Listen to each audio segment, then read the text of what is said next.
सभी को good afternoon ही कहेंगे अभी तो। और डिस्कस करेंगे जो पेपर 1 और पेपर 2 दोनों आपका 7 जुलाई को हुए हैं, यानी कल। इस बार पहली बार है पिछले 8 सालों में कि मैं एक दिन बाद जो है आंसर की डिस्कस कर रही हूँ। कल मैं थोड़ा थी नहीं और थोड़ा सा ब्रेक पे भी हूँ, तो जब मैं घर आई तब तक मैं बहुत थक चुकी थी। तो खैर ये सब बातें तो बाद में करेंगे। कुल मिला के अगर पेपर की बात करें तो पेपर जो है आपका दोनों ही पेपर मैं कहूँगी कि मतलब ये नहीं कि मैं पिछले 8 साल से सीटेट में डिस्कशन कर रही हूँ, उससे पहले 2-3 बार सीटेट दिया है और जो है कई बार क्लियर हुआ है उसके बाद भी। तो मैं ये कहूँ कि बहुत आसान पेपर है, एकदम लड्डू पेपर है, नहीं, ऐसा कहना एकदम जस्टिफाइड नहीं होगा, क्योंकि मैं रात दिन सीडी भी पढ़ा रही हूँ, उसका मतलब ये नहीं है कि बहुत आसान हो गया। पेपर थोड़ा लेंदी है और सीटेट पेपर अब लेंदी ही बनाने लग गया है। अगर आप देखेंगे तो पिछले लगातार 2 बार जो क्या कहेंगे एग्ज़ाम रहा है ऑफलाइन वाला, उससे पहले ऑनलाइन वाला, ऑनलाइन के टाइम से पेपर मुश्किल मतलब डिफरेंट तरीके का आना शुरू हुआ है। लेंदी जिसको कहेंगे, असर्शन रीजनिंग के 5-5, 6-6 क्वेश्चन अभी भी हैं, यानी पेपर 2 में मैं देख रही थी 6 क्वेश्चन असर्शन और रीजनिंग के हैं। तो ये टाइम टेकिंग प्रोसेस है। देखिए डिफिकल्टी का लेवल अगर मैं कहूँ तो पिछली बार जितने क्वेश्चन अटकाने वाले थे उससे कम हैं, लेकिन लैंग्वेज लेंदी है, तो टाइम तो लगेगा पेपर को सॉल्व करने में। अगर आपने बहुत अच्छी प्रैक्टिस नहीं की हुई अगर आपकी प्रैक्टिस बहुत अच्छी नहीं हुई पेपर से पहले, तो भी आपको पेपर सॉल्व करने में या पूरा करने में भी दिक्कत आ सकती है। इस तरह का पेपर आने लगा है, इस बात को हम ध्यान में रखेंगे। सिलेबस से है पेपर, ईवीएस में 2-4 क्वेश्चन वो तो हर बार ही करने लग गए हैं। अदरवाइज अगर हम सीडीपी की बात करें तो बिल्कुल सिलेबस से जैसे आता है पेपर, लेकिन थोड़ा सा लेंदी है लैंग्वेज।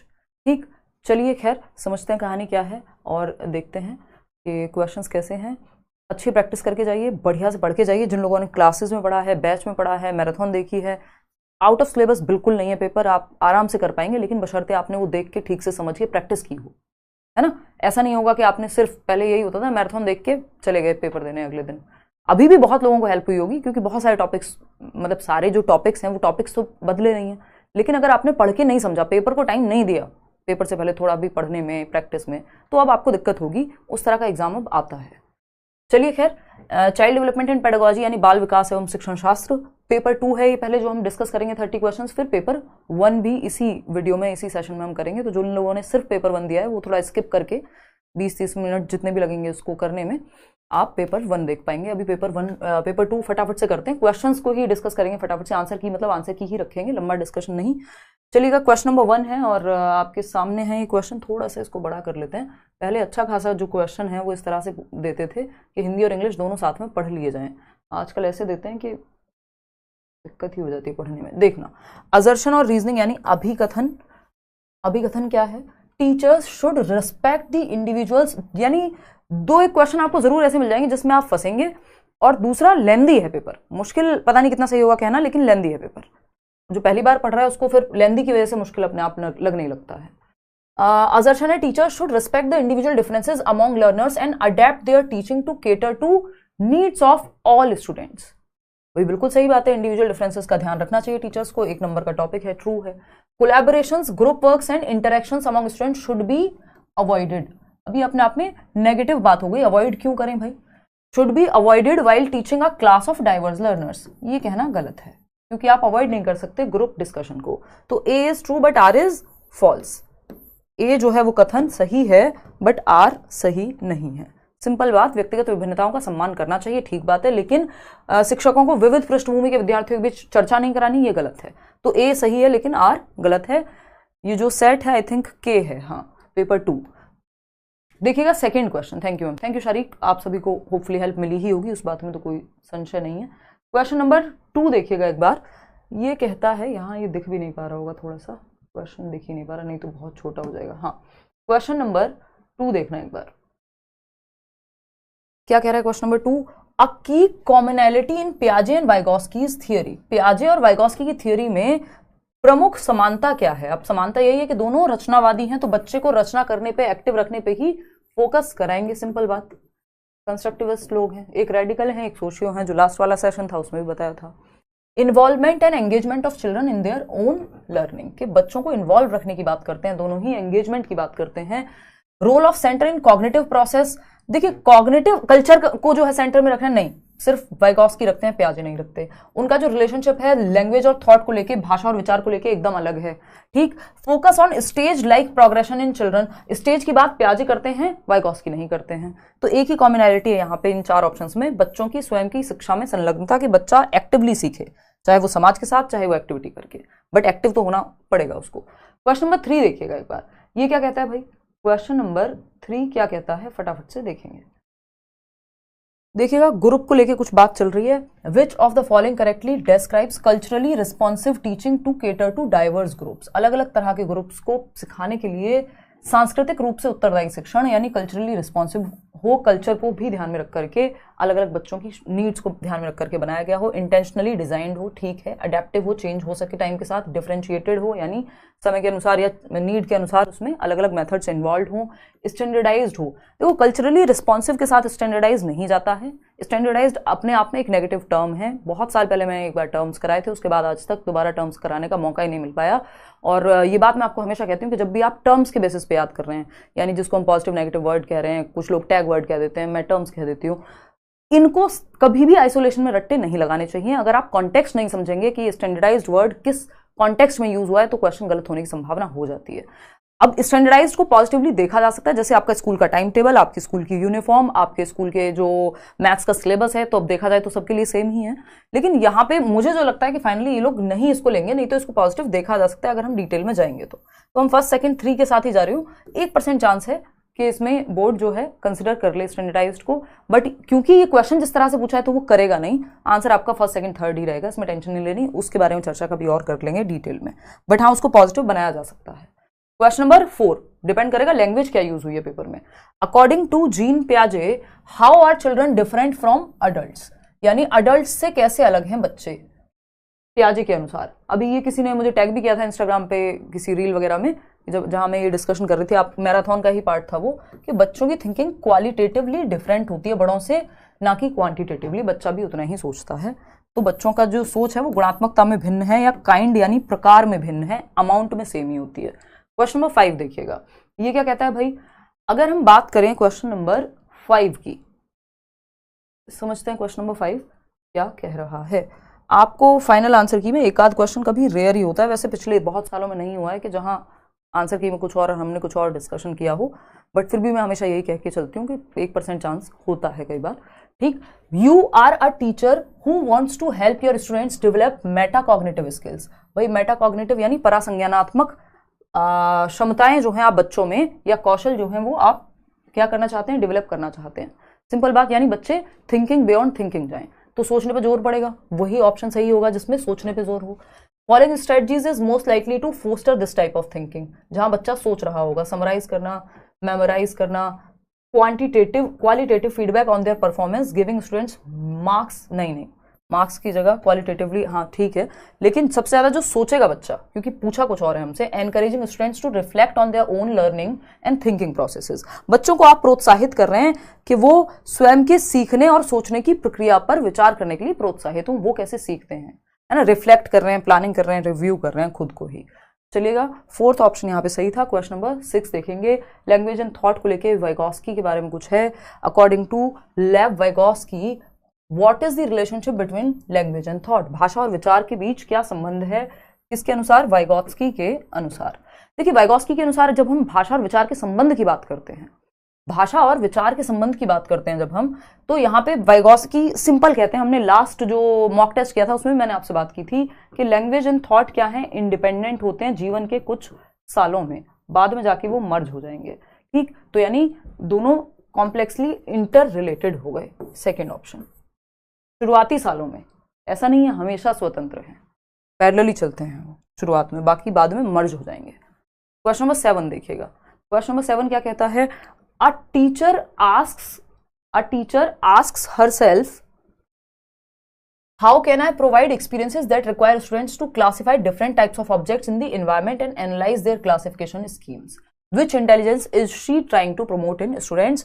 वो ये एक शिक्षिका हैं जो कहती है मैं ऐसे अनुभव कैसे प्रदान कर सकती हूँ छात्रों को जिससे वो अपने पर्यावरण में विभिन्न प्रकार की वस्तुओं को वर्गीकृत करने और उनकी वर्गीकरण के स्कीमों का विश्लेषण करने की आवश्यकता हो। देखिए, अगर मैं इसको बेवजह बहुत डीप में ले जाऊं तो मैं देख सकती हूँ कि यहाँ पे एनवायरमेंट का मतलब, या वैसे भी लॉजिक लगाऊं अगर, एनवायरमेंट का मतलब सिर्फ नेचर नहीं होता जो आसपास प्रकृति है, तो इसको सीधा नेचुरलिस्टिक कह देना थोड़ा सा ऐसा लगेगा कि मतलब हमने सोचा नहीं, बट और कोई ऑप्शन भी साथ में फिर जाता नहीं है। ये लैंग्वेज की तरफ थोड़ा सा जा सकता था, बट जिस तरह से पूछा है तो मुझे आई एम श्योर अबाउट इट कि ये लोग आंसर की भी नेचुरलिस्टिक ही मिलेगा आपको, क्योंकि प्रकृति ऐसा नहीं कहा इन्होंने यहाँ पे सिर्फ पर्यावरण में सिर्फ प्रकृति ही है, या प्रकृति देखो कई तरह का एनवायरमेंट है ना, आपका पॉलिटिकल एनवायरमेंट है, सोशल एनवायरमेंट है, या नेचुरल, या जिसको हम कह रहे हैं यहाँ पे प्रकृति वाला वो।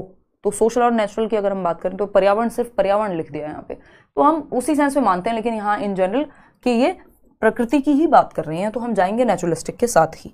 ठीक, घुमाया जा सकता था वैसे क्वेश्चन को भाषा के माध्यम से। क्वेश्चन नंबर 8 देखना क्या कहता है। क्वेश्चन नंबर 8, क्वेश्चन नंबर 8 देखना फटाफट। Feedback to the students in a classroom is most effective when. सबसे बेहतर जो है फीडबैक, सबसे प्रभावी कब होगा, कैसा फीडबैक? जब चाइल्ड क्या नहीं कर सकता उस पर ध्यान दिया जाएगा, एंड में एग्जाम ले लो, कंपेयर कर लो, नहीं। It occurs during as well as after the learning activity.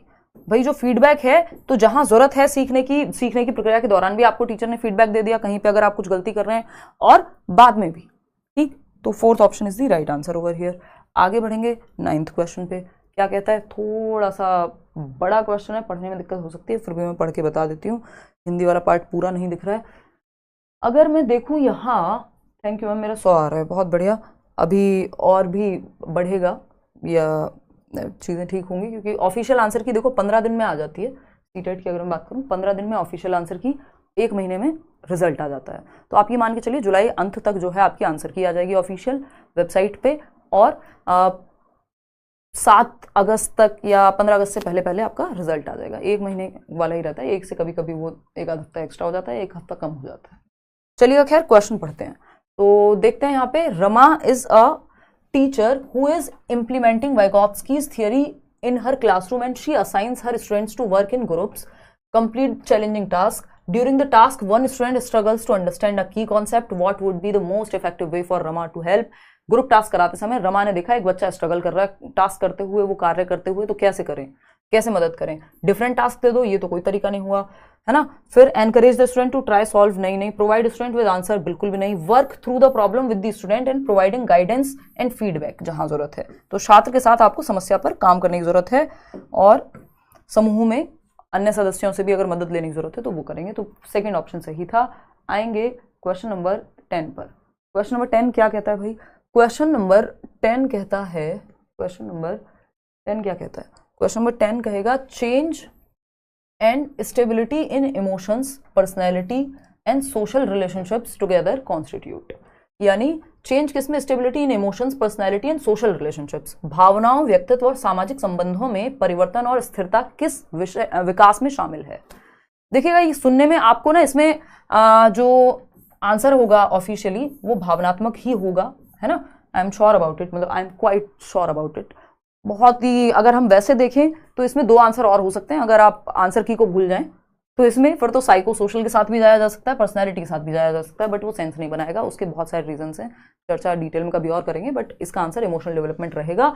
उसका रीजन है क्योंकि हम जनरली जो पढ़ते हैं वो 4 प्रकार का ही विकास सीटेट में पढ़ते हैं, फिजिकल, कॉग्निटिव, सोशल और इमोशनल, है ना। ये जो मुख्य प्रकार हैं, ठीक। तो उन्हीं से रिलेट करके जो मतलब आपके सिलेबस के हिसाब से देखते हुए ये इमोशनल ही बनेगा, अदरवाइज तो ये आपका साइको सोशल और पर्सनैलिटी डेवलपमेंट की तरफ भी लेके जा सकता था, ठीक। तो भावनाएं, व्यक्तित्व और सामाजिक संबंधों में परिवर्तन, तो ये सब आपकी भावनाओं से बहुत हद तक इमोशनल डेवलपमेंट आपका कैसा हुआ है वो प्रभावित करता है। Constructive teaching leads to dash learning by students. भाई अगर टीचिंग जो है रचनावादी है, जहां बच्चा सक्रिय है, एक्टिव है, तो डिस्कवरी लर्निंग होनी चाहिए। डिस्कवरी से वो लर्निंग जो है बेहतर होगी, यानी बच्चा जब खोज को आधार बनाएगा तो, ठीक। चलिएगा खैर आगे बढ़ेंगे क्वेश्चन नंबर 12 पर। क्वेश्चन नंबर 12 क्या कहता है भाई? क्वेश्चन नंबर 12 कहता है in a progressive education children are perceived as. यानी एक प्रोग्रेसिव एजुकेशन में या प्रगतिशील शिक्षा में बच्चों को कैसे परसीव किया जाता है। देखना एक बार क्या कहानी चल रही है, देखते हैं एक बार। अगर हम देखें, in progressive education children are perceive, progressive education में बच्चा तो एक्टिव भी मिलेगा, knowledgeable and meaning making makers, ज्ञानवर्धक और अर्थ की रचना करने वाले, vulnerable and in need of protection, नहीं, knowledge and meaning makers, meaning making active रखना बच्चे को, ये पॉजिटिव बातें हैं। और चाइल्ड सेंटर्ड एजुकेशन यानी प्रोग्रेसिव एजुकेशन जो है वो बच्चे को सेंटर में ही रखती है, सिर्फ उसको आज्ञा माननी है, ये सब नहीं। क्वेश्चन नंबर 13 देखना एक बार, ये क्या कहता है भाई, क्वेश्चन नंबर 13 ये कहता है, इन जीन पियाजे's theory of cognitive development implicates that curriculum should be designed keeping children's age group and stage in mind. बिल्कुल सही बात है, और ये बात मैं आपको पढ़ाते हुए भी हम डिस्कशन करते हैं क्लासरूम में भी कि जीन पियाजे की जो ये स्टेजेस हैं, वो स्टेज थियरी क्या बता रही है, इस एज के हिसाब से ये सिलेबस होना चाहिए, और स्कूल्स में भी हम उसी हिसाब से देखते हैं कि जो कॉग्निटिव डेवलपमेंट है, बच्चे का संज्ञान का विकास है, इस एज में इतना हो गया होगा, ऐसी एक्टिविटीज, ऐसा सिलेबस उसके लिए होना चाहिए। तो पाठ्यक्रम को बच्चे के आयु समूह व चरणों को ध्यान में रखकर किया जाना चाहिए। बाकी फिर भी ऑप्शन पढ़ लेते हैं। Focus of teaching should be outcome of the activity, नहीं कोई मतलब नहीं है, बाकी सारी बिहेवियरिस्टिक बातें लग रही हैं, पुरस्कार दंड ये वो, फर्स्ट ऑप्शन के साथ ही हम जाएंगे। यहाँ पे आगे चलेंगे, क्वेश्चन नंबर 14 देखना एक बार। क्वेश्चन नंबर 14 क्या कहता है भाई, समझते हैं। क्वेश्चन नंबर 14 कहता है, how does setting mastery goals impact a students motivation and views of ability. भाई मास्टरी गोल के आपको मास्टर बनना है, वो रणछोड़ दास छाछड़ वाला जो एग्जाम्पल है 3 इडियट्स का, हमने बहुत बार डिस्कस किया है, लास्ट जो आपका सीडीपी मॉक कराया था उसमें भी बात की थी। तो एक तो ये इंट्रिंसिक मोटिवेशन पे फोकस करती है मास्टरी, बाहर के नंबर या किसी चीज पे रिवॉर्ड पे नहीं। इट ऑफन इम्प्लाइज मास्टर बनने के, किसी भी सब्जेक्ट के, टॉपिक के, है ना। इट ऑफन इम्प्लाइज कोई स्किल हो सकती है, बैडमिंटन हो सकता है, सीडीपी हो सकती है। It often implies enhanced intrinsic motivation and belief in the incremental view. देखिए एंटिटी व्यू में बिलीफ नहीं रखेगा ये, क्योंकि एंटिटी व्यू होता है कि एबिलिटी फिक्स होती है। तो अब मैंने मान लिया कि भाई मेरे अंदर तो क्षमता है ही नहीं, तो फिर बढ़ाई भी नहीं जा सकती, जबकि अपने ऊपर काम करके पता नहीं कितने सैकड़ों एग्जाम्पल्स हैं जिन्होंने क्षमता को बढ़ाया है, ठीक है ना। फिर तो इंसान हार्ड वर्क या खुद में तो कुछ करे ही ना, अगर एबिलिटी जो है वो इंक्रीमेंटल नहीं होती, ये नहीं मानेंगे हम तो गड़बड़ हो जाएगी। तो सिंपल बात है यहाँ पे, यह अक्सर योग्यता के वृद्धिशील दृष्टिकोण में विश्वास रखती है और आंतरिक अभिप्रेरणा को बढ़ाएगा, क्योंकि इंटरनल फैक्टर्स पे ही फिर सारी चीजें आ जाएंगी। क्वेश्चन नंबर 15 देखना एक बार, ये क्या कहता है, फटाफट से पढ़ते हैं। ये कहता है, during adolescence the pressures to conform to gender expectations and follow conventions of femininity और मस्कुलिनिटी इंक्रीजेस। यानी जो किशोरावस्था है, 12 से 18 वर्ष का जो पीरियड है के दौरान जेंडर अपेक्षाओं के अनुरूप स्त्रीत्व एवं पुरुषत्व की परंपराओं का पालन करने के लिए दबाव बढ़ जाता है कि बड़े हो गए हो, लड़की हो तो ऐसे रहो, लड़के हो तो ऐसे रहो, है ना। इस तरह की चीजें होती हैं, ट्रू है ये, है ना। फिर चलेंगे gender and gender rules are, कि अब बड़ी हो गई हो तो लड़कियों के केस में बहुत बार ये होता है कि बाहर खेलने को मना कर दिया जाता है बहुत जगहों पे, है ना। बहुत तरह की चीजें होती हैं। Gender and gender rules are determined biologically. Gender जो है एक सोशल कंस्ट्रक्ट है, बायोलॉजिकल कंस्ट्रक्ट सेक्स है कि आप फिजियोलॉजिकली आपकी संरचना अलग है, लेकिन खेलने को मना करना इज सेंसलेस, ठीक। तो कुछ केसेस में अब इसके अलग अलग रीजन लोगों के पास होंगे, उस पर चर्चा कभी और करेंगे, लेकिन अगर वैसे देखा जाए थियोरेटिकली तो एटलीस्ट ट्रू, और रीजन क्या है इसका, फॉल्स है एकदम। थियोरेटिकली नहीं, वैसे उसके रीजन सोशल रीजन हो सकते हैं एट टाइम्स, वो भी थियोरी की गलती नहीं है, उसमें फिर समाज की गलती है। तो ट्रू है, A is true but R is false, ठीक है जी। ए सही है, आर गलत है, क्योंकि जेंडर जो है वो सोशल कंस्ट्रक्ट है, सामाजिक संरचना है, ना कि जेंडर जैविक संरचना नहीं है, वो सेक्स है। चलिए आते हैं क्वेश्चन नंबर 16 देखना एक बार, फटाफट से समझते हैं कहानी क्या है। क्वेश्चन नंबर 16 कहता है, दोनों पढ़िएगा हिंदी वाले भी, अभिकथन और कारण। असर्शन है, teachers should encourage debates, discussion and collaboration among students. तो बच्चा एक्टिव है, perfect, true. Knowledge production is an inactive process. भैया नॉलेज को इनएक्टिव होकर के प्रोड्यूस या नहीं किया जा सकता, नॉलेज को एक्टिवली ही आप प्रोसीड करते हैं। A is true but R is false, ठीक है जी। ग्रुप एक्टिविटी नहीं कराओ वो कहना गलत हो जाएगा। यहाँ पे ए सही है कि बच्चों को मौका मिले, बच्चा एक्टिव है, ऑप्शन सही है, बात सिंपल है, अपना फंडा वही है। जहां बच्चा एक्टिव है, बच्चे की भले की बात कही जा रही है तो बढ़िया बात है। देखिएगा क्वेश्चन नंबर 17 क्या कहता है, फटाफट से समझ लेते हैं। देखना एक बार, which of the following hinders the participation of students with visual impairment in classroom. Visual impairment वाले बच्चों को बाधा किस चीज़ में आएगी? तो ये बहुत बार अलग अलग तरह से क्वेश्चन पूछा जा चुका है कि प्रिंटेड मटेरियल में उनको दिक्कत होती है। फिर भी बाकी ऑप्शंस देख लेते हैं। बाधा, दृष्टिबाधित बच्चे के लिए बाधा क्या बनेगा जिससे वो सीखने में उसके और तकलीफ हो? Raised line drawing and maps, ये हेल्पफुल होता है। Raise line drawing and maps, lines जो हैं वो रेज्ड होती हैं, चाहे वो ब्रेल लिपि के द्वारा हो जिनको टच करके पढ़ा जा सके। अलग से भी बनाते हैं लोग जिसमें ग्लू वगैरह लगा करके प्रॉपर मोटी लाइन टच और फिल अप कर पाएंगे उसको, तो ये हेल्पफुल होती है। टैक्टाइल मॉडल्स तो हेल्पफुल ही होते हैं जिनको छुआ जा सकता है, तो बच्चे के देखने का सेंस अगर ठीक से वर्क नहीं कर रहा तो वो एटलीस्ट बाकी के सेंसेस, उसका टच वाला sense proper touch and feel material हो गया। इलेक्ट्रॉनिकली फॉर्मेटेड लेक्चर ट्रांसक्रिप्शंस, ये भी हेल्प करते हैं। ये बेसिकली अगर बच्चा देख नहीं पा रहे तो जो भी लिखा हुआ है उसको ऑडियो की फॉर्मेट में भी सुन करके यहाँ पे सीख सकता है। लेकिन printed text book and notes जो हैं वो गड़बड़ है यहाँ पे, क्योंकि बच्चों को देखने में ही दिक्कत है। अब ये पेपर वो देख नहीं सकता, सुन सकता है मेरी आवाज को मान लो, तो दिखाना ही तो उसको बेवकूफ़ी हो जाएगी, क्योंकि जब देखने में दिक्कत है आप दिखा के ही पढ़ा रहे हैं तो आप अच्छे टीचर नहीं है, फिर आपका मेथड गड़बड़ है। तो ये बाधा बनेगा फोर्थ ऑप्शन। क्वेश्चन नंबर 18 देखना क्या है। क्वेश्चन नंबर 18 फटाफट से समझेंगे। क्वेश्चन नंबर 18 कहता है which of the following is correctly matched pair. तो एफए के बारे में बात की है, फॉर्मेटिव असेसमेंट के, determining what the students can do before and after the class and during also, सिर्फ बिफोर और आफ्टर नहीं, ठीक, तो ये हट गया। Summative assessment involves paper pencil test as well as detailed accounts of non written behaviours. Non written behaviours की बात एफए में होती है, एसए में नहीं होती। क्राइटेरियन रेफरेंस्ड टेस्ट जो है या असेसमेंट वो includes mastery of specific topics. ये क्राइटेरिया को मैच करने की बात करता है कि सीटेट में 150 में से 90 आ जाएं, मास्टरी किस में हुई है किस में नहीं इनको कोई फर्क नहीं पड़ रहा, तो वो कहना उतना सही नहीं होगा। Non reference test compares performance to that of peers. Non reference test है कि भैया आपकी मास्टरी कितनी भी हो, मेरिट में नंबर लाना है तो दूसरे से ज्यादा लेकर के आओ, ये है एनआरटी। क्वेश्चन नंबर 19 देखना एक बार क्या कहता है। क्वेश्चन नंबर 19 फटाफट से समझेंगे, देखना एक बार। क्वेश्चन नंबर 19 है सुनीता आर 12 ईयर ओल्ड। कोई कह रहा है कि कुछ नंबर से वापस हो गए मैम। देखो अगर आप, अब वो समय रहा नहीं, मैं 15 दिन की स्ट्रेटजी बनाई थी बेशक, लेकिन अगर 15 दिन भी बहुत लग के प्रैक्टिस की जाए तब जाके बात बनेगी, क्योंकि पेपर अब लेंदी आने लगा। सिलेबस सेम ही है, सब कुछ सेम है, लेकिन पेपर लेंदी होता है ना। ये नहीं कहेंगे कि बिल्कुल लड्डू पेपर नहीं है, पहले आप क्वेश्चन भी उठा के देखेंगे तो अब में और पहले में अंतर है।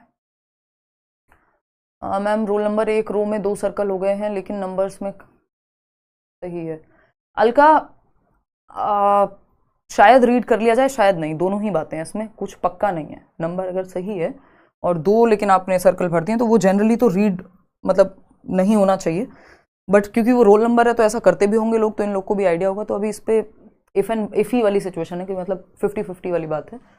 पूरा आइडियाज पे कहना कुछ भी गलत होगा, क्योंकि उतनी मैं OMR मशीन तो होनी कि मुझे पता होगा, बहुत ही गंदा जोक था, बट स्टिल मतलब क्योंकि वो उसमें क्या उन्होंने क्राइटेरिया सेट किया हुआ है उसी से पता चलेगा। ऐसा नहीं है कि नहीं रीड किया जा सकता, बट एग्जैक्टली ऐसा है कि नहीं ये आप भी हमें बताइएगा इस बार जब आपका रिजल्ट आए।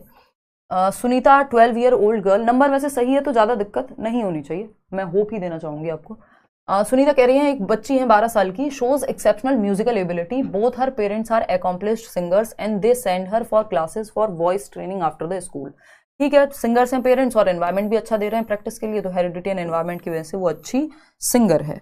चलिए खैर आगे बढ़ते हैं। क्वेश्चन नंबर 20 देखिएगा। क्वेश्चन नंबर 20 क्या है भाई? क्वेश्चन नंबर 20 है which method did Lawrence Kohlberg used to study moral development of children. Lawrence Kohlberg ने बच्चों के नैतिक विकास के लिए कौन सा मेथड, ये मैं आपको बहुत बार बताती हूँ कि उन्होंने मॉरल डिलेमास पेश की बच्चों के ग्रुप्स के सामने, और फिर उससे ही ये अपनी थियरी या सिद्धांत बनाया नैतिक विकास का कि समाज में क्या सही और क्या गलत कहानी। Fourth option is the right answer. Question number 21 देखना फटाफट से, ये क्या कहता है भाई? क्वेश्चन नंबर 21 कहता है, क्वेश्चन नंबर 21 देखना है, असर्शन और रीजनिंग के 6 क्वेश्चन है, ये टाइम टेकिंग है। Schools should function with in frameworks which assess the finished product and learning outcomes. बात बिल्कुल गलत है कि स्कूल का ध्यान सिर्फ फिनिश्ड प्रोडक्ट्स पे होना चाहिए, इतने % नंबर आए, प्रोडक्ट थोड़ी है बच्चा। अब ये मैं एक बार में देख करके समझ जाऊंगी, बट जो पहली बार पेपर देने गया है जिसकी प्रैक्टिस बहुत अच्छी नहीं है उसको दिक्कत होगी, या समय तो एटलीस्ट लगेगा। जिसने अच्छे से पढ़ाई की है, फिर वो भी जिसकी स्पीड अच्छी है पढ़ने की, वो फटाफट से देख लेगा। Learning is highly sequential and hierarchical, दोनों ही गलत है यहाँ पे। हायरार्किकल कहना गलत है। Gradual is a different thing, तो both A and R are false. आ रहा है ऑप्शन कहीं? हाँ, चलिएगा, खैर आगे बढ़ेंगे। क्वेश्चन नंबर 22 देखिएगा, 22वां सवाल क्या कहता है। 22वां सवाल कुछ तो कहेगा ही, हर एक सवाल को कुछ तो कहना ही होता है। Which of the following statement is correct about autism. Autism के बारे में स्वालीनता के संदर्भ में कौन सी बात सही है। Autism is caused by solely by environment, बिल्कुल भी नहीं। देखिए ये न्यूरो डेवलपमेंटल डिसऑर्डर है, जन्म से कुछ साल के अंदर अंदर आपको पता लग जाएगा, एनवायरमेंट कॉज नहीं है। न्यूरॉन्स, हेरिडिटी, बाकी एस्पेक्ट्स हैं, एनवायरमेंट का ऐसा कोई खास बड़ा रीजन नहीं है। एनवायरमेंट बढ़ावा दे सकता है बट एनवायरमेंट क्रिएट नहीं करेगा ऑटिस्टिक बच्चा। All autistic people have at least one exceptional skill, नहीं। Autism is a neuro developmental disorder. Neurons और हेरिडिटरी एस्पेक्ट्स की वजह से कुछ चीजें मतलब इसमें मिलेंगी ही आपको, तो डेवलपमेंटल समय में, जन्म से कुछ ही समय में आपको पता लग जाए, चाहे वो डिसलेक्सिया हो, ये हो। और कुछ लोगों को लगता है कि ऑटिज्म को हम ठीक कर देंगे या डिसलेक्सिया को हम ठीक कर देंगे, है ना, कोई दवाई दे देंगे या फिर कुछ मेथड्स अपना लेंगे तो वो कंट्रोल में किया जा सकता है। खत्म नहीं कर सकते आप डिसलेक्सिया को या ऑटिज्म को। कुछ टीचर्स को भी यही लगता है, और आज से नहीं बहुत सालों से ऐसा ही लगता है। ऐसा नहीं होगा कि ऑटिज्म खत्म हो जाए, है ना, या डिसलेक्सिया खत्म हो जाए। न्यूरो डेवलपमेंटल डिसऑर्डर का मतलब ही है कि वो उसको मैनेज किया जा सकता है, खत्म नहीं किया जा सकता। ठीक, तो autism is a neuro developmental disorder. स्वालीनता एक तंत्रिकीय विकासात्मक विकार है। चलिएगा, खैर क्वेश्चन नंबर 23 क्या कहता है। क्वेश्चन नंबर 23 फटाफट से समझेंगे। क्वेश्चन नंबर 23 कहता है which learning strategy involves children teaching others what they have learned. यानी बच्चे दूसरों को सिखा रहे हैं कि उन्होंने क्या सीखा है। तो ये रेसिप्रोकल टीचिंग है जिसमें पीयर ट्यूटरिंग होती है। वाइगोस्की की जब हम थियरी पढ़ते हैं तो ये बात मैं आपको बताती हूँ। चलिए आगे बढ़ेंगे। क्वेश्चन नंबर 24 देखेगा, sensitive periods are those periods during which certain dash are especially important for course of normal development. देख लेते हैं भाई फटाफट से क्या कहानी है। देखिएगा, अगर मैं बात करूं, sensitive periods are those time periods during which certain environmental factors, जैसे हम सेंसिटिव पीरियड फॉर लैंग्वेज कहते हैं कि भाई अर्ली चाइल्डहुड लैंग्वेज के लिए बहुत सेंसिटिव पीरियड है। क्यों? हेरिडिटी से तो मिल गया जो मिलना था, अब थोड़ी माँ बाप कोई इंजेक्शन लगाएंगे हेरिडिटी का, नहीं। या सोशलाइजेशन, समाजीकरण के लिए। अब एनवायरमेंट के लिए बहुत जरूरी है कि उसको अच्छा एनवायरमेंट मिले ताकि भाषा सीख ले, तो इसलिए सेंसिटिव कहा जाता है या क्रिटिकल पीरियड कहा जाता है। तो पर्यावरणीय कारक की दृष्टि से किसी एक पीरियड को सेंसिटिव या संवेदनशील काल कहा जाता है कि अच्छा एनवायरमेंट मिले उस दौरान।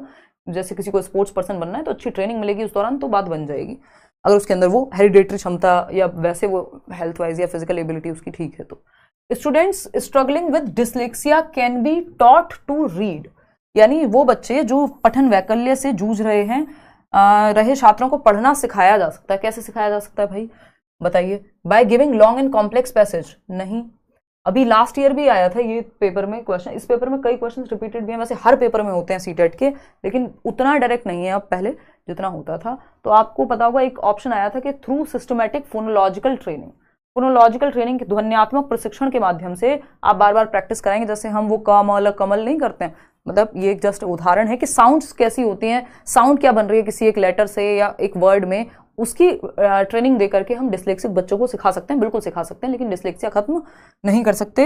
ये कहना गलत होगा एकदम पूरी तरह से। डील कर सकते हैं, पढ़ा सकते हैं हम डिसलेक्सिया वाले बच्चों को, सिखा सकते हैं इसके माध्यम से।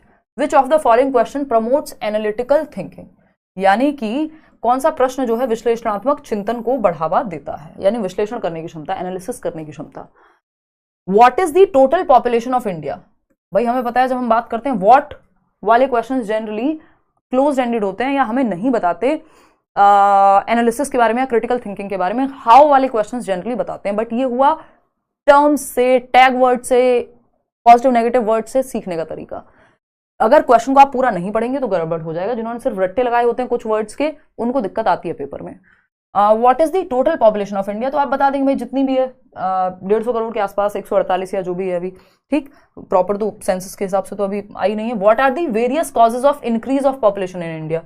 अब what are the various causes, causes क्या क्या हैं, अब इस पे तो आपको सोचना पड़ेगा। जिस क्वेश्चन में सोचना पड़ेगा वो एनालिटिकल या क्रिटिकल थिंकिंग की तरफ लेके जाएगा आपको।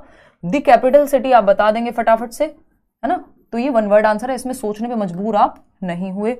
How many states are there in India, ये भी आप बता देंगे, ठीक। आगे बढ़ेंगे तो यहाँ पे भारत में जनसंख्या वृद्धि के विभिन्न कारण क्या हैं, इसमें एनालिसिस लगेगा, प्रॉपर विश्लेषण लगेगा, तब जाके एक व्यक्ति जवाब दे पाएगा। अपना दिमाग का सोचने की क्षमताओं पे ज़्यादा जोर उसको डालना पड़ेगा। क्वेश्चन नंबर 27 देखना फटाफट से, क्या कहता है भाई, ये अभिकथन और कारण वाला जो सवाल है, teachers should give lot of opportunities to children for experimentation and discuss examples and non examples. बिल्कुल, टीचर्स को एग्जाम्पल्स और नॉन एग्जाम्पल्स डिस्कस करने चाहिए। डायरेक्ट और इनडायरेक्ट इनडायरेक्ट जो है नॉन एग्जाम्पल्स हो जाएंगे। A constructive way of dealing with misconception in children is to provide counter example. ठीक है, आप दे सकते हैं काउंटर एग्जाम्पल, वैसे डिस्कशन इसका सही वर्ड होता, लेकिन फिर भी जो ऑप्शन बन रहा है वो both A and R are true and R is the correct explanation. इसमें 0.5% चांस है कि ये लोग रीजन को फॉल्स मान लें, बट मानना नहीं चाहिए, क्योंकि काउंटर एग्जाम्पल कई बार इनको बनाना होगा तो नेगेटिव वर्ड की तरह प्रेजेंट कर सकते हैं, बट वैसे गलत नहीं है कि आप जो एग्जाम्पल्स हैं उसके अलावा जो बच्चे ने कहा उसका ऑपोजिट एग्जाम्पल पेश कर सकते हैं। ठीक, तो जाएंगे हम इसमें थर्ड के साथ ही। क्वेश्चन नंबर, देखो ये लैंग्वेज का ही खेल होता है पेडागोजी में, इसलिए मैं आपको बता रही हूँ कि कब क्वेश्चन कैसे घुमाया जा सकता है। क्वेश्चन नंबर 28 देखना, in Asian cultures which stress social harmony expressions of anger are discouraged and shame is encouraged.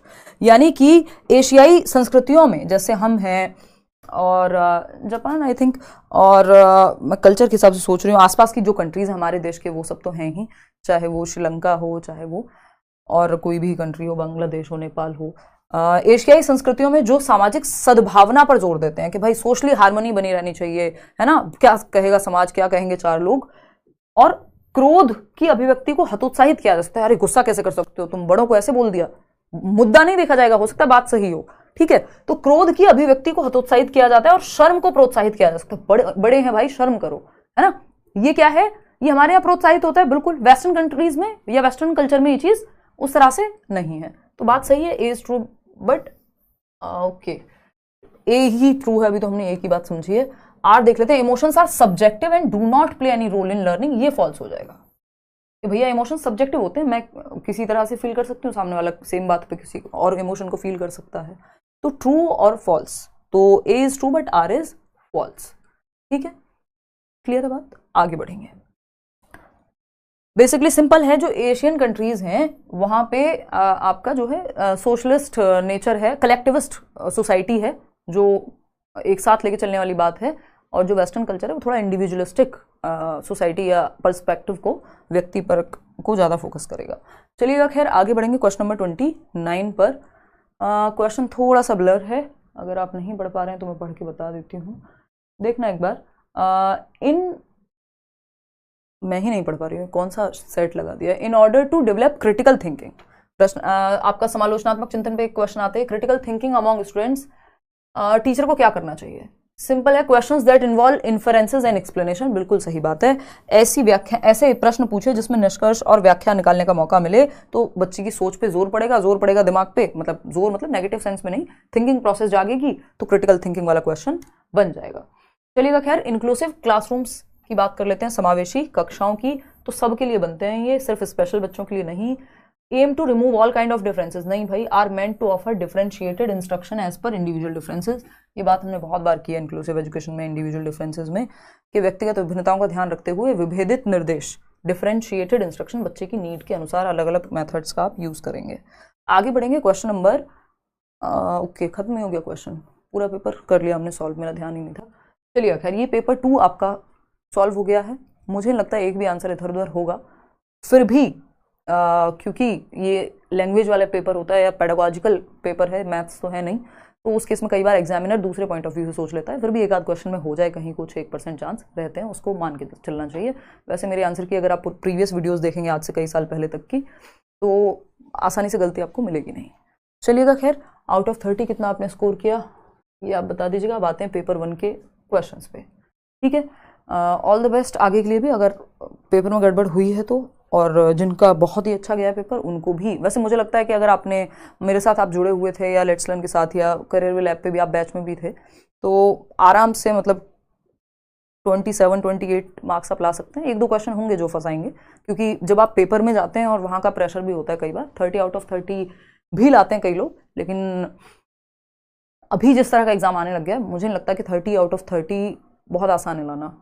हालांकि हमारे लर्नर्स लाते हैं हर साल, लेकिन जब से पेपर ऑनलाइन हुआ है 29 वालों की संख्या ज़्यादा बढ़ गई है, 30 में से 30 वालों की संख्या बहुत कम हो गई है। चलिए, खैर और समझते हैं पेपर 1 का CDP कर लेते हैं। DEET+B की क्लास ले लो मैडम। लेंगे जी, बिल्कुल लेंगे। देखना एक बार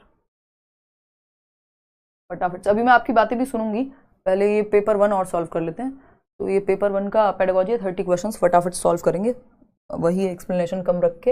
how does setting mastery goal impact a students motivation and views of ability, यही सेम क्वेश्चन शायद उसमें दे दिया हुआ था, या फिर ये सेट हमने कोई और ओपन कर लिया, पेपर 2 ही तो नहीं खुल गया ये। एक मिनट रुको, अभी सेम क्वेश्चन भी पूछ रहे हैं क्या? पेपर 2 ही है ये, हाँ एक मिनट रुकना, पेपर 1 लिखा है और पेपर 2 है ये, अजीब लोग हैं भाई। एक मिनट रुको, मुझे 1 मिनट दो, 1 मिनट। ये है आपका पेपर 2 और this one is your paper 1। Paper 1 ठीक है, 1 मिनट रुकना। ओके, पेपर 1 चाहिए अपने को, 1 मिनट रुकना। ये पेपर 1 की शक्ल में पेपर 2 सेव हो गया, पता नहीं कैसे।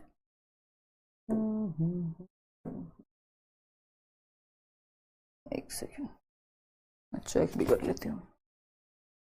कितने 100 कितना लिख रहा है कोई, तो बहुत बढ़िया। अभी टेंशन मत लो, 15 दिन में आएगी ऑफिशियल आंसर की। तो CDP में तो खैर आपको दिक्कत नहीं होगी, एक आध क्वेश्चन इधर उधर हुआ तो हुआ। अब आते हैं पेपर 1 पे। अब वो पेपर 1 ही मैं तलाश रही हूँ कि है कहाँ वो।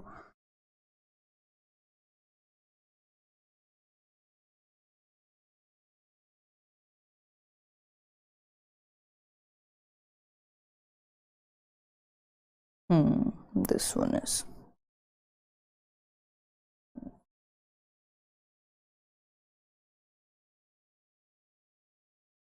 ये जो है हमारी टीम ने लगाने में गड़बड़ कर दी थोड़ी, 1 मिनट रुकना।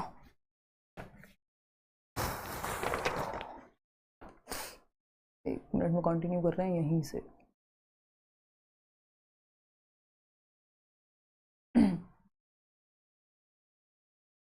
ओ गॉड, अभी स्क्रीन नहीं दिखेगा भाई, व्हाट्सएप से निकालना है। अब किसी के व्हाट्सएप को भी देखना है आपको, मेरा नहीं है, टीम में किसी का है, देखना एक बार।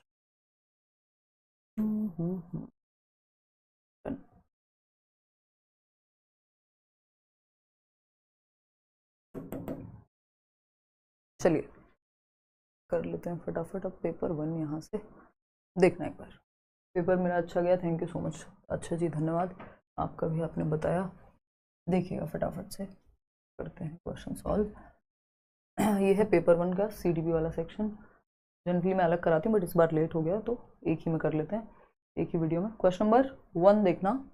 क्वेश्चन नंबर 1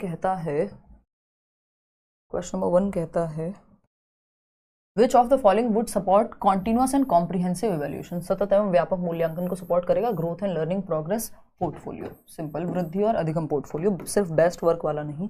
आगे बढ़ेंगे, क्वेश्चन नंबर 2 देखना है यहाँ पे। क्वेश्चन नंबर 2 देखना। क्वेश्चन नंबर 2 ये क्या कहता है भाई? Teachers should constantly examine their own attitude and biases while working with children. बिल्कुल सही बात है कि टीचर्स को अपना बायस तो किसी में भी हो सकता है ना, पता चले टीचर खुद जो है जेंडर स्टीरियोटिपिकल बातें कर रहे हो, है ना, तो बात सही है। The process of problem solving hindered by functional fixedness, ये बात भी एकदम सही है। फंक्शनल फिक्सनेस प्रॉब्लम होती है प्रॉब्लम सॉल्विंग में, लेकिन ये बात एक को किसी भी तरफ से वो नहीं कर रही है जस्टिफाई। तो ये अभिकथन सही है, कारण सही है, लेकिन ये अभिकथन का कारण नहीं है। अपने आप में ये स्टेटमेंट सही है कि समस्या समाधान की प्रक्रिया कार्यात्मक स्थिरता से बाधित होती है, लेकिन यहाँ पे ऐसा नहीं है कि जो है ये इसका कारण डायरेक्टली कहीं नजर आ रहा हो। अब जबरदस्ती हम मिलाना चाहेंगे फंक्शनल फिक्सनेस भी तो एक रुकावट है, तो बायस हो गया, फलाना हो गया, कुछ नहीं। इसका जो है answer both A and R are true and R is the correct explanation. नहीं जी, आर करेक्ट एक्सप्लेनेशन नहीं है, दोनों सही तो हैं। ये हुई सिंपल बात। सेकेंड ऑप्शन, सेकेंड क्वेश्चन का सेकेंड ऑप्शन कि पूर्व समस्या समाधान की प्रक्रिया, ये बात सही है, लेकिन ये इंडिपेंडेंटली सही है, साथ में कहीं से भी जा नहीं रहा। चलिएगा खैर, क्वेश्चन नंबर 3 पे जाएंगे। क्या कहता है क्वेश्चन नंबर 3? देखिएगा एक बार। ये कहता है while talking about her poor marks in mathematics, अभी सेज, एक बच्चा है अभी जो कहता है मैथ्स में कम नंबर आने पे I just don't have the sense for numbers, भाई मेरे अंदर जो है अंकों की समझ नहीं है, मुझे नंबर समझ ही नहीं आते, ऐसे कहते हुए लोग आपको मिल जाएंगे कई बार। तो इसका मतलब ये किस चीज पे एट्रीब्यूशन जो इनकी परफॉर्मेंस का है किस पे ध्यान दिया है कि टास्क डिफिकल्ट है। इन्होंने ये नहीं कहा कि मैथ्स मुझे डिफिकल्ट लगता है, उसने कहा यार मेरी समझ से ही बाहर है, मेरी समझ ही नहीं है मैथ्स को लेकर के, लैक ऑफ एबिलिटी की बात कर रहे हैं, योग्यता का अभाव। चलिएगा खैर आगे बढ़ रहे हैं, क्वेश्चन नंबर 4 देखिएगा क्या कहता है। क्वेश्चन नंबर 4 ये कहता है अकॉर्डिंग टू लेव Vygotsky's theory, which of the following is a recommended approach in order to optimize students' learning experience? बच्चे का अधिगम अनुभव बेहतर हो उसके लिए वाइगॉस्की किस बात को फोकस में रखेंगे? तो वो कहेंगे providing students with work that is completely unrelated, नहीं, providing students with work that is just beyond their current level of understanding with appropriate support and guidance.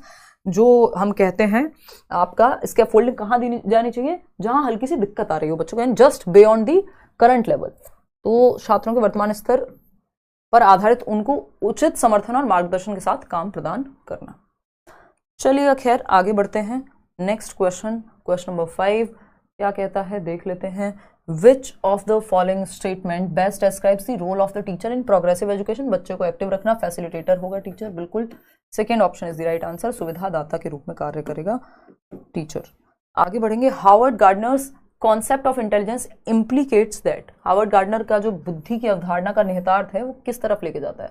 Everyone processes and understands the world in the same way, नहीं, human beings differ in their abilities in different domains, लोग अलग अलग तरह से बुद्धिमान हो सकते हैं, यही कह रहे हैं गार्डनर, जो कि बात सही भी है। आगे बढ़ेंगे क्वेश्चन नंबर 17 पर, which of the following sequence of representation of concept is in accordance with children's gradual development of cognitive abilities? तो ये ब्रूनर की थियरी है, ये मैं हर बार डिस्कस करती हूँ, है ना, शायद मैराथन में भी आपको मिल जाए, बट सीटेट पूछता नहीं है जनरली, इस बार वाले क्वेश्चंस में शायद डिस्कस नहीं किया होगा और इस बार इन्होंने पूछ लिया है, ठीक, तो क्योंकि डायरेक्टली सिलेबस में नहीं है, तो ये मैंने बट बहुत बार आपने मुझे कहते हुए सुना होगा अगर प्रीवियस वीडियोस देखी होंगी कि एक्शन बेस्ड जो आप कहते हैं हम, एक्शन बेस्ड होता है पहले, यानी बच्चा काइंस्थेटिक एक्टिविटी करेगा, फिर आपका आता है इमेज बेस्ड आइकॉनिक लर्निंग कहते हैं जिसको हम, फिर आती है सिंबॉलिक लर्निंग, पहले जो है वो एक्टिविटी ही करके सीखता है।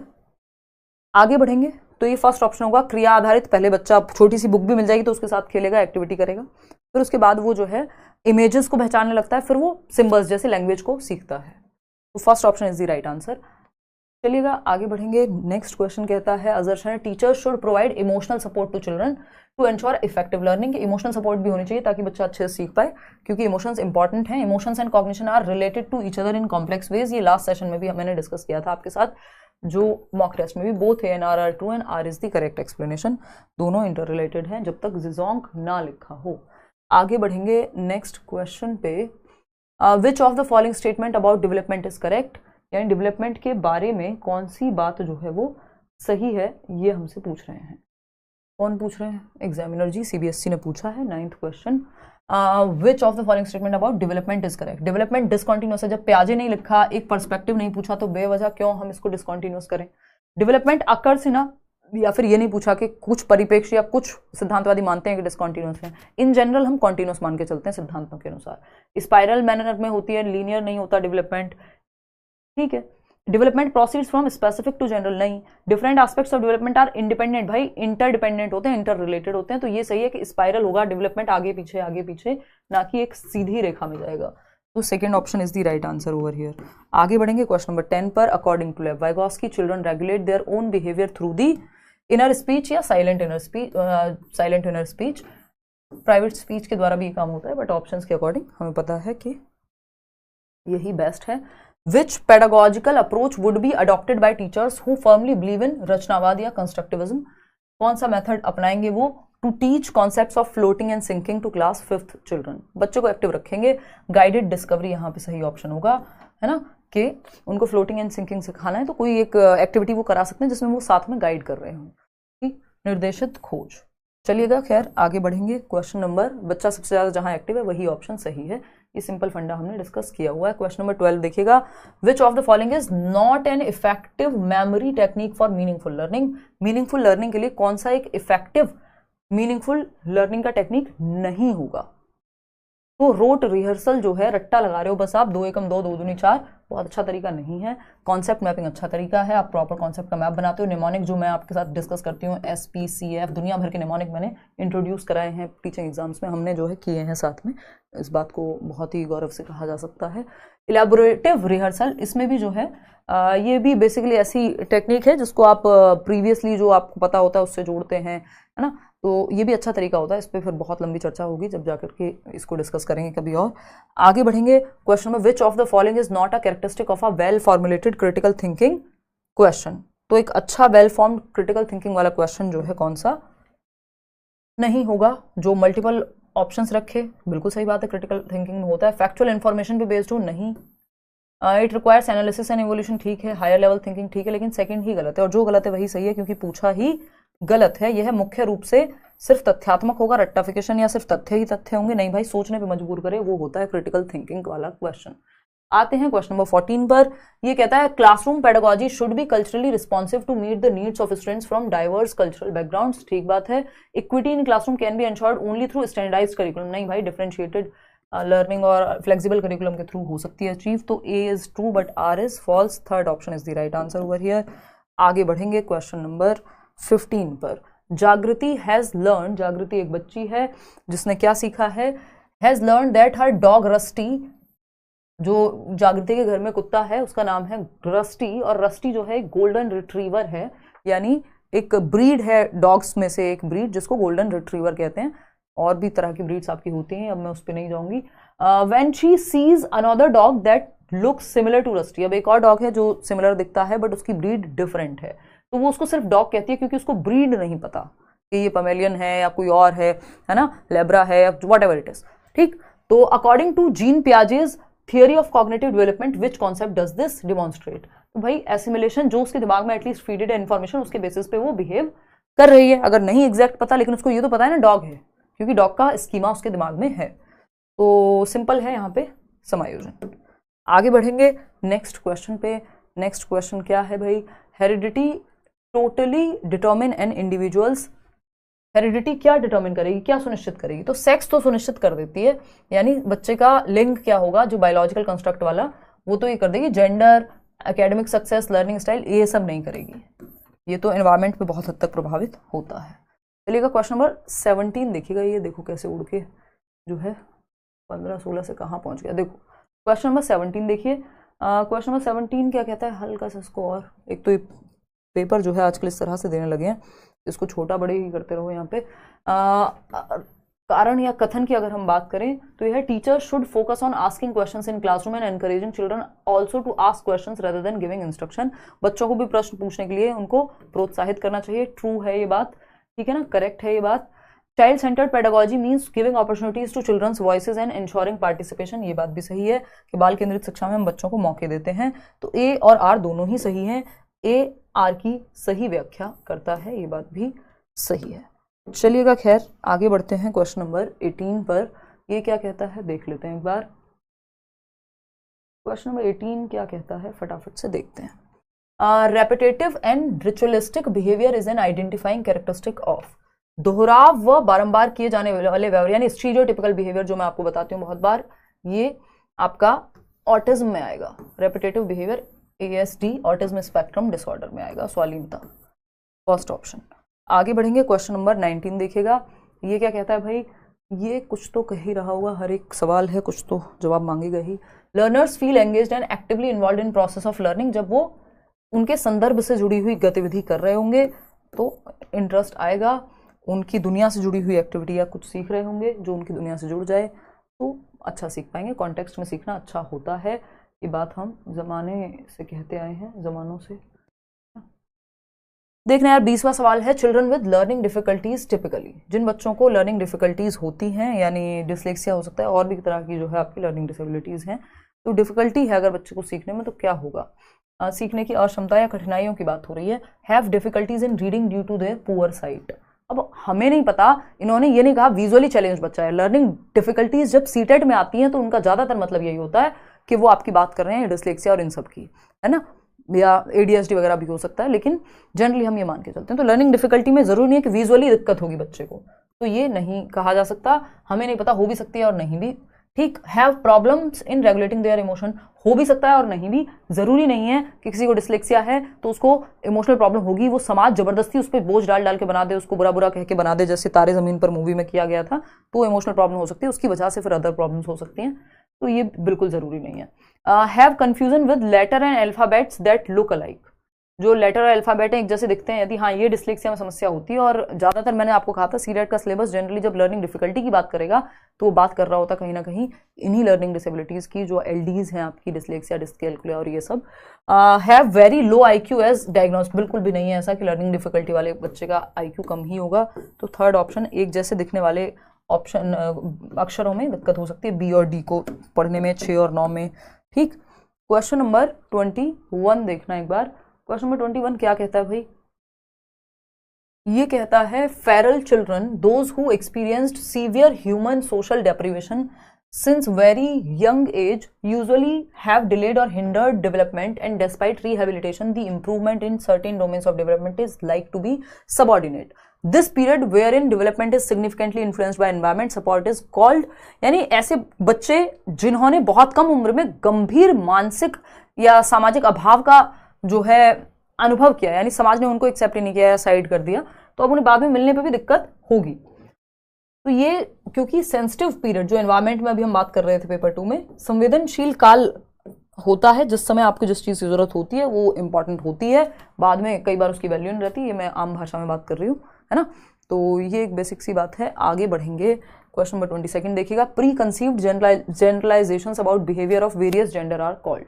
प्री कंसीव्ड जनरलाइजेशन, आपने मान लिया फीमेल्स हैं तो यही करेंगी, छोटे बाल नहीं रखेंगी, बड़े बाल ही रखेंगी, है ना, साड़ी ही पहनेंगी या फलाना काम करेंगी, शादी करके जो है कहीं और ही जाएंगी, ये सब क्या है? प्री कंसीव्ड चीज़ें हैं, जिनको कुछ चीज़ों में हम ट्रेडिशन का नाम दे देते हैं, जिनको समय के साथ बदल जाना चाहिए कुछ चीज़ों को। तो जेंडर स्टीरियोटाइप्स यहाँ पे हम इसको कहेंगे, जेंडर रूढ़िवादिता है ये, और जेंडर टाइपिंग के माध्यम से कई बार होती है अलग अलग तरीके से, उस पर चर्चा अभी नहीं करेंगे, बहुत लंबा टॉपिक हो जाएगा। क्वेश्चन नंबर 23 देख लीजिएगा। इन एन इंक्लूसिव क्लासरूम, ऐसा क्लासरूम जो सबको साथ लेकर के चलने की बात करे। All children have access to and are included in activities, ठीक है जी, सभी बच्चों की कक्षा की गतिविधि तक पहुंचना चाहिए, ऐसा नहीं कि कुछ ही बच्चे। आगे बढ़ेंगे क्वेश्चन नंबर 24 पे। प्राइमरी पर्पस क्या है क्रिटिकल क्वेश्चंस पूछने का? बच्चे की थिंकिंग जो है वो ठीक से डेवलप हो। प्रोसीजरल नॉलेज नहीं जी, to promote higher level thinking and problem solving. Simple बात है कि एक अच्छे स्तर की सोच, उच्च स्तरीय सोच बच्चे की विकसित होती है जब इस तरह क्वेश्चन पूछे जाते हैं। तो ऐसा नहीं है बस खाए पिए और जयराम जी हो गए, मतलब वो लास्ट वाला RIP वाला, ठीक है ना। Which of the following is correct about the process of learning according to socio constructivist theories? तो सामाजिक रचनावादी लोगों के हिसाब से जो है प्रोसेस ऑफ लर्निंग की जब हम बात कर रहे हैं तो क्या सही है? तो बच्चे को एक्टिव रखना सही है, आइसोलेशन तो होगा नहीं, ये तो गलत हो गया। क्लासरूम फॉर फॉर्मल सेटिंग नहीं, सोनली थ्रू ऑब्जर्वेशन, पैसिव होगा बच्चा, कैसे हो जाएगा भाई, गलत है। तो learning is a social process of meaning making, कि बच्चा ग्रुप में सीखेगा, लोगों के साथ सीखेगा और मीनिंग मेकिंग करेगा। असर्शन और रीजनिंग देख लेते हैं, ये क्या कहता है फटाफट से समझते हैं। ये कहता है, असर्शन है, while some children start babbling and uttering 2 word sentences, कुछ बच्चे 12 महीने में अटर करना सीख जाते हैं या सेंटेंसेस बोलना सीख जाते हैं। कुछ लोग हैं जो 20 महीने जिनको लग जाएंगे, ऐसे बच्चे होते हैं ना थोड़ा देर से भी बोलते हैं। तो एक उदाहरण है, हाँ बात तो सही है, इंडिविजुअल डिफरेंसेस है। Developmental milestones are only suggestive and development of individuals can be quite varied, बिल्कुल सही बात है। जो डेवलपमेंटल माइलस्टोन्स दिए हुए हैं एज के अनुसार, ये चीज़ हो जानी चाहिए इतनी उम्र में, है ना, इतनी उम्र में शादी हो जानी चाहिए, ये भी डेवलपमेंटल माइलस्टोन में मिल जाएगा आपको, लेकिन क्या सब कर रहे हैं? नहीं। तो मतलब ये तो जस्ट एक उदाहरण था, ये थोड़ा सा और आगे वाली डेवलपमेंटल स्टेज का हो गया। जनरली हम बचपन तक का ही पढ़ते हैं क्योंकि सिलेबस में होता नहीं है आपके, KVS में हमने डिस्कस किया था।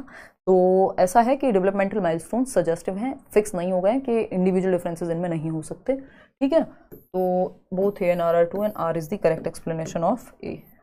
चलिए खैर आगे बढ़ेंगे। Question number 27, growth in height and weight, तो क्वांटिटेटिव मात्रात्मक परिवर्तन कहलाएगा, आपकी हाइट बढ़ रही है और वेट बढ़ रहा है या घट रहा है वॉटएवर। तो आगे बढ़ेंगे, क्वेश्चन नंबर 28 देखिएगा। हाइंस डिलेमा की जब हम बात कर रहे हैं तो देख लेते हैं कहानी क्या है, हाइंस क्या कहना चाहते हैं। ये क्वेश्चन इन्होंने थोड़ा सा जो है कंफ्यूजिंग डाला है, जिसका फाइनल आंसर की जिसमें मैटर करेगी। चलिए एक बार देखते हैं। When presented with Heinz dilemma Aronima reasons the law wasn't set up for these circumstances, taking the drug in this situation isn't really right but it's just, justified. तो सोशल कंसर्न एंड कंसाइंस है, विवेक है, सामाजिक सरोकार और विवेक है, morality of contrast है यानी नैतिकता का विरोधाभास है, व्यक्तिगत अधिकार व लोकतांत्रिक बी के साथ जा सकते हैं यहाँ पे, लेकिन इसके लिए ऑफिशियल आंसर की आप वेट कीजिएगा। ये इन्होंने थोड़ा सा कंफ्यूजिंग क्वेश्चन डाला है और आंसर की ही को ही फाइनल मान के इसमें चलेंगे। मैं अभी इसको बिल्कुल स्किप ही करना चाह रही हूँ क्योंकि मैंने इसको जब देखा भी नहीं प्रॉपर अच्छे से, तो ये मतलब प्रॉपर अच्छे से मतलब या तो फिर बहुत डेप्थ में जाओ और फिर भी कंक्लूजन निकालो अच्छी खासी चीज़ें पढ़ करके, तो उस सेंस में ये जा नहीं पा रहा, तो इसको ऑफिशियल पे छोड़ेंगे, थोड़ा सा डाउट में है। विच ऑफ द फॉलोइंग, अभी के लिए मैंने आपके साथ डिस्कस कर दिया क्या हो सकता है। Which of the following is correct in the context of gifted children, gifted बच्चों के कॉन्टेक्स्ट में कि वो कंपैरेटिवली एडवांस्ड पेस पे सीखते हैं, दूसरों से जल्दी सीखते हैं, ये बात एकदम सही है, बट रिस्क ही होगा, एक्सेल ही करेंगे हर डोमेन में, हैप्पी पॉपुलर ही होंगे, ये सब बकवास बातें हैं। Fourth option is the right answer. As per Jean पियाजे pre operational stage is characterised by, तो सिंबॉलिक प्ले और एनिमिज्म, ये दोनों ही बातें हमने मैराथन से लेके हर जगह डिस्कस की हुई हैं। प्रतीकात्मक प्ले और वो जो हैरी पॉटर वाला उदाहरण हम देते हैं सिंबॉलिज्म होता है, और एनिमिज्म के निर्जीव चीज को सजीव मान सकता है बच्चा 2 से 7 वर्ष की अवस्था में। तो आउट ऑफ 30 क्वेश्चंस इसमें भी आपके कितने ठीक हुए और पेपर 2 में भी, वो आप कमेंट्स में बता सकते हैं क्या एक टोटल आपका स्कोर बन रहा है। अब मैं आपसे कुछ बातें कर लेती हूँ, 15 दिन में आंसर की आ जाएगी ऑफिशियल, जो भी आप यूट्यूब पे या अपनी मर्जी से या जैसे भी देख रहे हैं कोशिश कर रहे हैं, थोड़ा बहुत अंतर आएगा। सीडीपी में कोई अंतर बड़ा आपको दिखने को नहीं मिलेगा, माइनर सा कोई डिफरेंस आपको देखने को मिलेगा इससे और जो हमारा चल रहा है या डिस्कस किया है हमने। अब आपका कोई सवाल हो तो आप पूछ सकते हैं। 26 में से 30 बता रहे हैं कई लोग, 27, 29 भी बता रही हैं कोमल, बहुत बढ़िया, मिलेंगे इंटरव्यू करेंगे जो लोग अच्छा स्कोर कर रहे हैं, कोई दिक्कत नहीं। बहुत दिनों से हमने इंटरव्यू वगैरह में ठीक हेल्थ नहीं रही, और कुछ इंटरव्यूज़ या कई सारे इंटरव्यूज़ हैं जो ऑलरेडी रिकॉर्डेड हैं, वो मैं अब अपलोड करना शुरू करूँगी चैनल पे, जो लोग अलग अलग जगह पे सेलेक्टेड हैं। या फिर सीटेट का भी आई थिंक कुछ इंटरव्यूज़ बिल्कुल मैंने पिछले कुछ टाइम में डाले नहीं है, तबीयत सही नहीं थी, मैं ठीक महसूस भी नहीं कर रही थी इस दौरान। पेपर 2 में 100 आ रहा है, आंसर की से हो जाएगा ना ये, हाँ, थोड़ा बढ़ना चाहिए कायदे में, बाकी थोड़ा बहुत घटेगा भी, ऐसा नहीं है कि हमेशा बढ़ेगा ही। चलिए आज के लिए इतना ही रखते हैं। सीटेट की तैयारी आपकी यहाँ तक थी, अब आगे की तैयारी कीजिए। नेक्स्ट सीटेट कब आएगा ये अभी कुछ भी कहना इस बात पे आसान नहीं, बट दिसंबर में आना चाहिए कायदे में। हो सकता है सिलेबस चेंज हो के आए, कुछ पैटर्न में चेंज हो, बट अभी तक कोई भी इस पर सूचना है नहीं। तो दिसंबर में जनरली होना ही चाहिए, जनवरी के बाद जुलाई, फिर जुलाई से दिसंबर, साल में 2 बार होता है। तो जो लोग तैयारी कर रहे हैं वो उसकी तैयारी भी अपना करें, और D+ भी जिसकी भी वैकेंसी आती है तो मैं बताती हूँ। अभी जिनका बिहार का एग्ज़ाम है उनके लिए ऑल द बेस्ट। अभी हम लोग क्या करेंगे, अभी हम कुछ नहीं करेंगे, अभी आराम करेंगे आप लोग, और मैं जो बाकी बैचेस में आपकी क्लास है वो कंटिन्यू करूँगी जल्दी ही। चलिएगा आज के लिए इतना ही, कोई और बात होगी तो मैं इन्फॉर्मेशन के लिए आपसे ज़रूर मिलूँगी यूट्यूब पर ही। Take care. मन उदास हो गया कोई बात नहीं, थोड़ा सा मेहनत हमें एक्स्ट्रा करने की ज़रूरत है, थोड़ा पहले से। पेपर ऐसा नहीं है कि बहुत मुश्किल पेपर है या आप बिल्कुल कर नहीं पाएंगे, जस्ट टाइम टेकिंग है, और उसके लिए आपको सिलेबस अच्छे से पढ़ना होगा, प्रैक्टिस करनी होगी प्रीवियस ईयर की सिर्फ, और निकल जाएगा। बट थोड़ा सा टाइम देना पड़ेगा, ऐसा नहीं है कि बस पढ़ा और जाके बस कुछ भी कराए, क्योंकि लैंग्वेज का प्ले थोड़ा सा है, और वो भी स्टूडेंट या लर्नर जो एस्पिरेंट है जो पेपर देने गया है उसके पॉइंट ऑफ व्यू से ये बात मैं कह रही हूँ। अदरवाइज वैसे पेपर एकदम नॉर्मल है, ठीक। अब वैसे क्या मतलब, अब मैं पढ़ा रही हूँ इतने साल से, तो मैं तो कहूँगी कि भाई नॉर्मल है, लेकिन इन जनरल अगर हम देखें हर एक बच्चे के लिए, क्योंकि मुश्किल का मतलब सिर्फ टॉपर्स के हिसाब से आसान या बिल्कुल वीक बच्चे के हिसाब से मुश्किल नहीं कहा जाता, एवरेज अगर हम देखें उस सेंस में।